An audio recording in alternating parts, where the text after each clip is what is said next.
Well, hello. You're back. You're probably wondering, I got a few videos out now, so I'd figure I'd give you an introduction. Tell you a little bit about myself. Well, as you kind of see, my workshop is, compared to most, is a mess.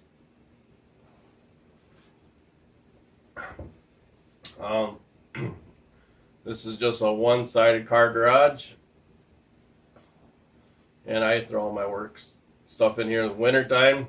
Pretty soon the bolt will come in, sit right about the edge of it, will sit right about here. That's all the space I'll be working on all winter. But as you can also tell from a couple of my videos that I've put out, you'll get a wide range of who knows what. You just never know. But mostly I would say it's probably going to be woodworking. Woods that I generally get for free. My brother gives me some from his construction. So it'll be a lot of 2x4s, 2x6s, 2x12s. I haven't tried turning a big chunk OSB that goes above your garage door for your garage door to hang on. This stuff is hard. I think common sense, a lot of glue in it, but it is hard. The outside was the hardest part. Getting this round, getting in here wasn't too bad. I could tolerate it. It was slow going, but this here, just to get this far, took quite a while. It was supposed to be a fruit bowl, but it kept snapping. This thing snapped off about 3 times, and you pick up the fruit bowl like this instead of like this. So he gets me stuff like that as well. I also get a lot of wood just around. I go around on garbage day and I kind of look at stuff and say, I can rip that apart and get this.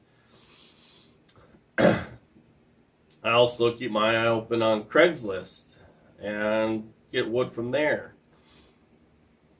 A lot of the wood I don't pay for, but it comes in handy and I see what I can build out of who knows what.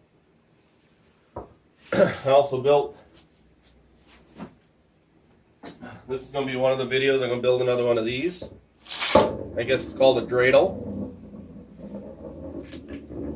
But these are just some of the fun things that I'm going to kind of do. I like working with some of the older traditional tools yet. Not all the time. I still have a table saw, I still have a skill saw, I still got power sanders, I got a lathe. I'm not going to do all that stuff by hand. It is the 21st century. I got 3 kids. They come out here once in a while and work. Right now I'm actually in the middle of a project building 20 little wind spinners, I guess you can call it, where you pile up a bunch of slats like this and then you twist them just ever so slightly and then you get that swirl look. And we're going to build them in his classroom. So I'm making 20 little ones of them. They're about 8 inches tall. So that'll be another project. It's actually, I got 20 of them already started made here. Still got to grind the ends to put the hook on. But I just kind of wanted to let you guys know I'll take you around my shop now and kind of show you where everything is and how I kind of got it set up as far as a home hobbyist woodworker. That's a good way to put it. Most of my stuff, like I said, I'll have the boat, and the edge of my boat is almost right where I stand, and then I have that side to work on. So that's kind of how the shop is set up.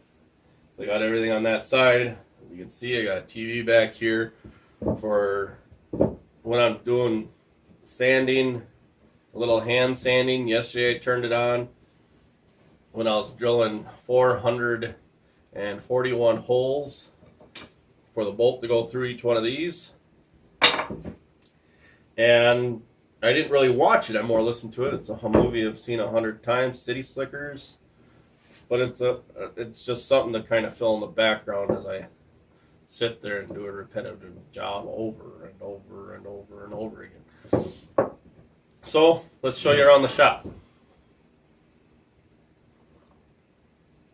Okay, as we go. See over here, I got my drill press. I got a couple different clamps. I use the clamps mostly over here, so that's where I keep all my small spring clamps. This is still set up for this. Put it against there, and so that's where I use my spring clamps the most, so that's why they're closest to the drill. Also got a fan back here. This way I can keep some of the dust blowing in that direction. I also got a back door over here that I will open, just crack it, and that keeps the wind blowing out the front garage door.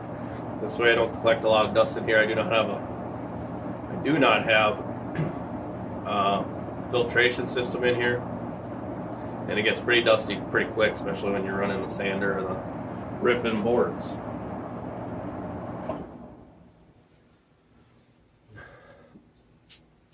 Next, I just got my small lathe. I'd say the biggest bowl I can do on it is about 9 to 10 inches. It's 5 inches from here down to these bases. So you're say 10 inches, but 9 inches was what that turned out to be. That fruit bowl I tried turning out of that OSB stuff.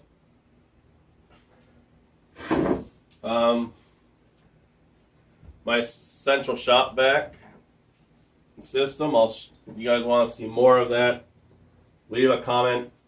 I can run you a little bit through more of that. But there's lots of videos out there on them. It's the best thing I put in here. Said and done. It was about $60 for the material. But like I said, if you guys want me to run through that a little bit more, leave a comment and I'll do that. Next, I got my scroll saw.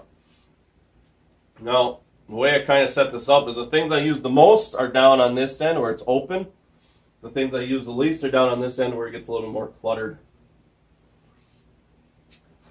So, and I like my scroll saw right next to my sander because it's two that generally go together really quick.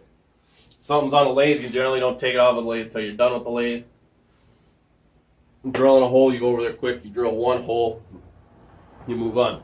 And then a sander, my big sander, but I got also everything hooked up to a switch,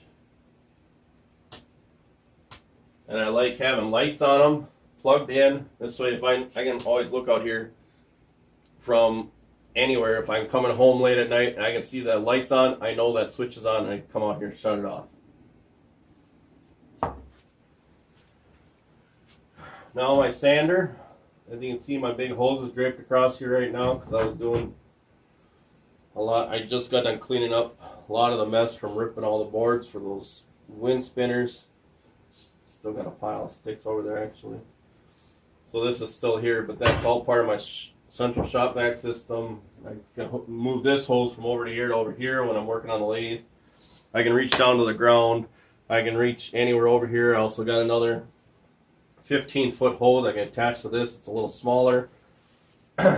This way I'm not losing suction from a long distance away. This is a great sander. I like it. I like it a lot.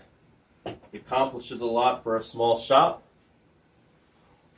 You can always take this off and replace it with just a spindle sander very quickly, very easily. And you put that on there, you put this back on. A little washer you also put on. You also can change out the base. So the smaller the thing, then this fits in there. So you can also do that. And then this is the reverse thread. So you got to go backwards to put it back on, and go backwards to take it back off.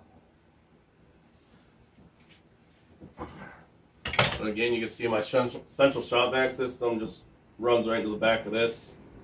One of my videos you can actually see where I turn this on. Right, I wasn't sanding with it on. You can just see this whole area covered in dust just floating there. And I turn it on, and that dust disappears immediately. It's if you're thinking about put one in, put one in. It's the nicest thing you'll do. Just keeps the area a lot cleaner. You can also hook it up to your palm sanders. Hooks up right in there. Take that hose and plugs right in there, and away you go.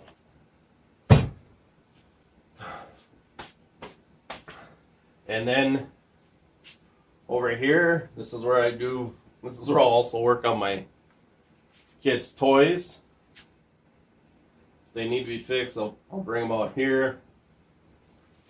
Here are 2 batteries I ripped out of one of their Razor's electric scooters. I'm going to see if they'll take a charge again.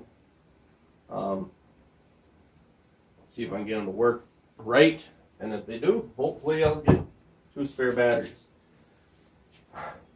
This is also where I keep.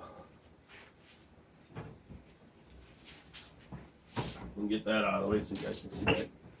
You can kind of see this is where I keep a lot of my extra pencils are back here. I also build some cribbage boards.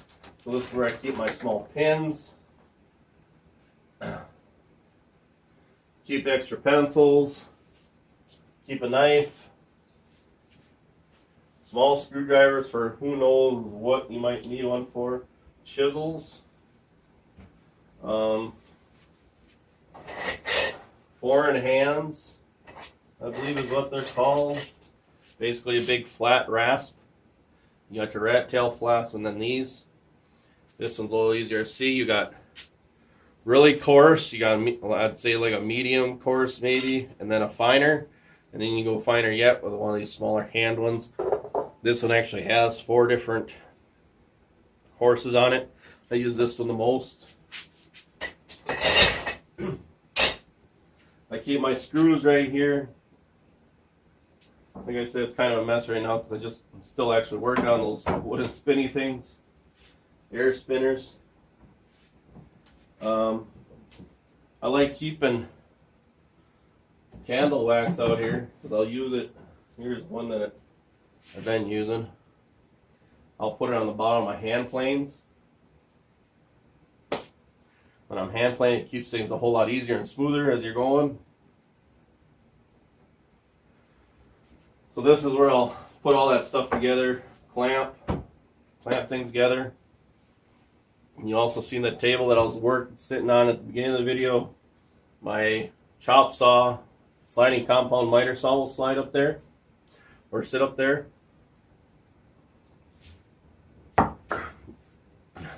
These are taller than average,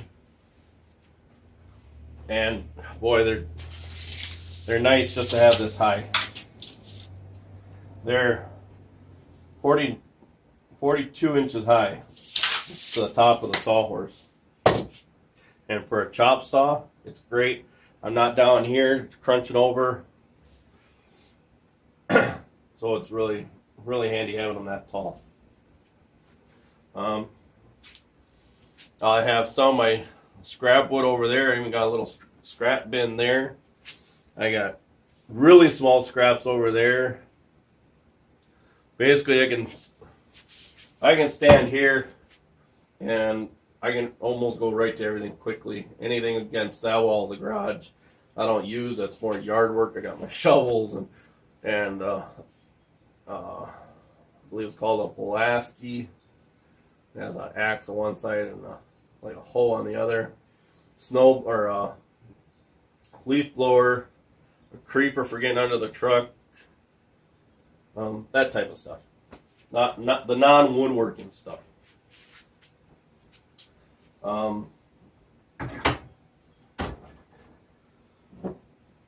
So I just thought I'd show you around my shop a little bit.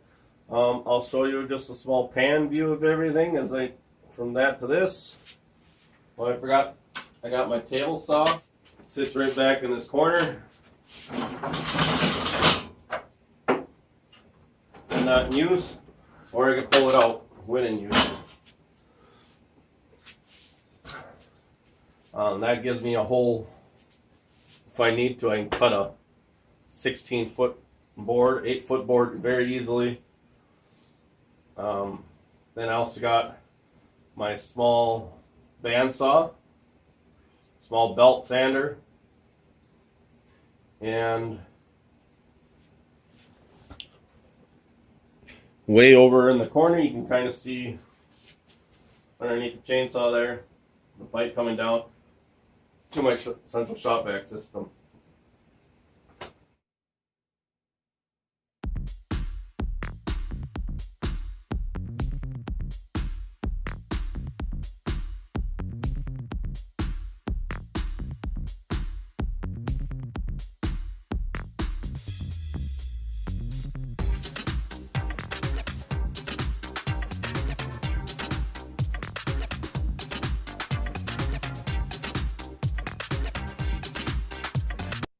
And last but not least, the thinking couch.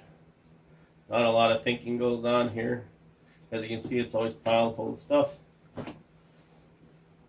I got woodworking stuff. Here's the birdhouse book and kit, and fly fishing kit. Haven't done much any fly fishing, but one day when I get time, maybe. More woodworking books, but it's kind of a shop of jack of all trades, master of none. You'll find all sorts of stuff in here. So if you just want to watch a video and see who knows what comes out of it, subscribe. There's something that you would like me to try building, comment. If there's someone that you might know that might like a channel like this, share. And heck, why not? Give the video a thumbs up, and we'll see where it goes from there. All right, have a good one.